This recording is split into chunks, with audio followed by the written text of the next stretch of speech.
Hi, I'm Neil Silvert from the Your Grey Matters podcast. Welcome to today's episode. Since October 7th, 2023, the terrorist attack on Israel, Jewish communities worldwide have been shaken. Here in Canada, under the Trudeau-Carney Liberal government, we've seen a heartbreaking rise in anti-Semitism. Students harassed on campuses, synagogues and schools targeted, and Jewish Canadians being made to feel unsafe. What's worse is how weak the response has been from our own government. Last week, Liberal MP Anthony Housefather tried to get all of his Liberal caucus to sign a letter condemning this hate, but very few Liberals would sign it. Only 31 of 169 Liberal MPs. By contrast, the Conservative Party has issued their own letter against anti-Semitism, and every single Conservative MP signed it. That's the clarity and the unity that this moment needs. And with that, I'm very pleased to welcome back our guest, Member of Parliament Dan Muys, representing Flamborough-Glenbrook and Brant North, to discuss this very urgent issue. Dan, thanks for coming on. We appreciate you. Tell us what's going on here, please. Thank you, Neil, and thank you for the invitation.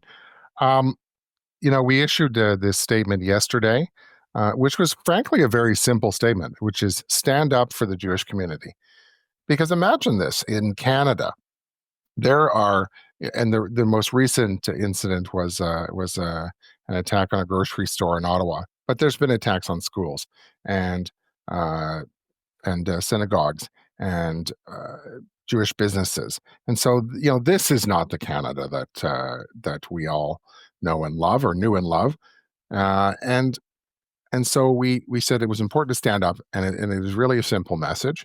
Every single Conservative MP signed this letter. I'm proud to have done so as well.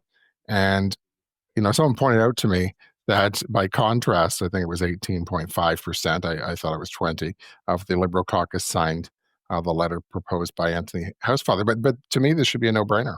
I mean, why if Jewish Canadians are feeling unsafe on the streets of Canada, if any Canadian is feeling unsafe on the streets of Canada, that is a moment that calls for federal leadership, and there hasn't been any. And in fairness, this isn't something that has only happened since October 7th, 2023, with the brutal Hamas attack, terrorist attack. But clearly that has contributed to a more rapid rise. The anti-Semitism was rising in Canada prior to October 7th, 2023, unfortunately. In fact, the Justin Trudeau, as Prime Minister in 2021, convened a national summit on anti-Semitism in July of 2021. He also convened a national summit on Islamophobia. I mean, because obviously hate of any form on the streets of Canada is unacceptable. And those two summits produced numerous recommendations. But here we are 4 years plus later, and what's been implemented? And that actually was, one of the things that the letter from the Liberal MP from Montreal that you cited, Mr. Housefather, pointed out. There have been recommendations from other parliamentary committees, and the ask was to implement them. And we're saying, okay, let's enough of the theater, of the summits. Let's actually take action. People are feeling unsafe in Canada. Yeah, and Dan, speaking now as a Jewish grandfather, born in Hamilton, raised here, think of this, I'm 71. 3 of my grandparents were born in Canada, my grandparents, along with so many Jewish people. We've been here in this country for a long, long time. Our community, as well as all great Canadian communities, have been builders of Canada, have been part of the history and the fabric of this country. And in the last number of years under the Liberal government, I have been hearing, and I have personally been feeling, a question. Can I safely stay here? Can my children and grandchildren live here simply because we're Jewish? The fact that we have to have these letters is outrageous, Dan.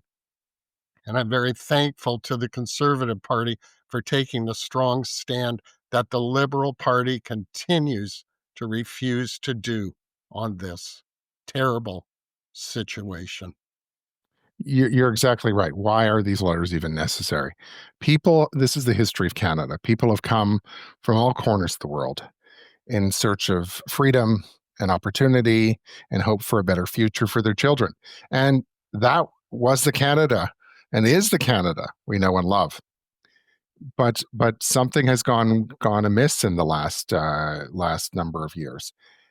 If we go back to the issue of safety on the streets, I mean, it took 6 years for the government to recognize the IRGC as a terrorist organization, an organization, by the way, that is helping fund Hamas.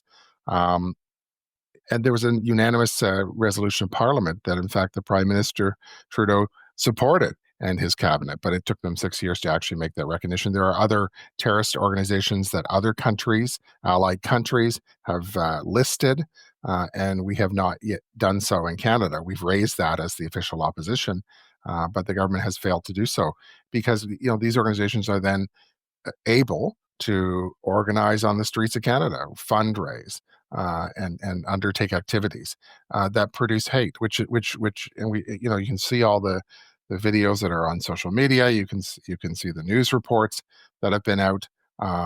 It is completely outrageous.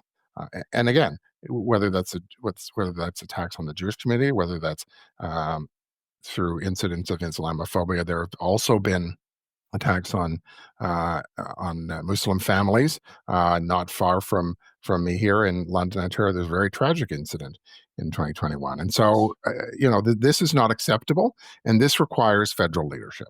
Where is the RCMP and CSIS and local police?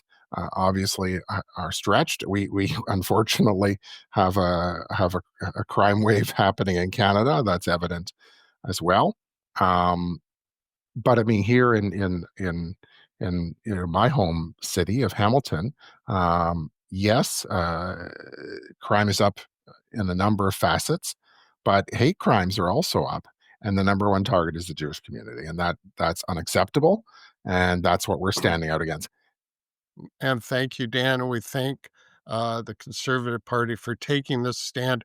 All that we ask is that the government of Canada protect all of its constituents, not just some of them.